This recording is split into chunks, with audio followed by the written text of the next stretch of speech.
Nepal telecom 217 गोटे प्राविधिक सहायक के काम से हटाउने कहित विरोध प्रदर्शन भेलै छ। रवि दिन दोपहर में टेलिकम बाहर निष्कासित कर्मचारी सब विरोध सहित धरना देलकै छ। ओ सब लंबा समय धरि काम करने कर्मचारी सबके सरकारी निकाय स्वेच्छाचारी ढंग से हटाउने कहित फिर से बहाली के मांग केलकै छ। प्रदर्शन के क्रम में संचारकर्मी सब संग बातचीत करैत प्रदर्शनकारी भीम बहादुर खड़का नेपाल टेलिकम में कार्यरत 217 गोटे प्राविधिक सहायक के टेलिकम स्वेच्छाचारी रूप से हटाउने आ फिर से बहाली के मांग करैत आंदोलन में उतर पड़ल धारणा रखलैन। वो 15 वर्ष लंबा समय धरि टेलिकम में काज करने कर्मचारी के हटनाई के अर्थ हुनका सबके रोजी रोटी छिनाई जका रहल आरोप लगलैन। वो कर्मचारी सबके फिर से बहाली नहीं क अपना सबके मांग पूरा नहीं भेल त आंदोलन बंद नहीं करबाक चेतावनी देलकै छ।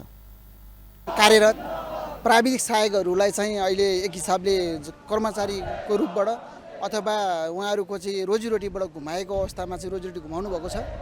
त्यसको विरुद्धको यो हाम्रो धरना कार्यक्रम हो।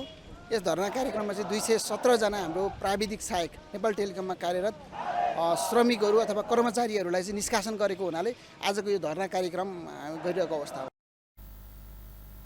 प्रदर्शन के क्रम में वो सब माथ में कारीपट्टी समेत बांधकर नेपाल टेलिकम के विरोध जनाउने छलैन।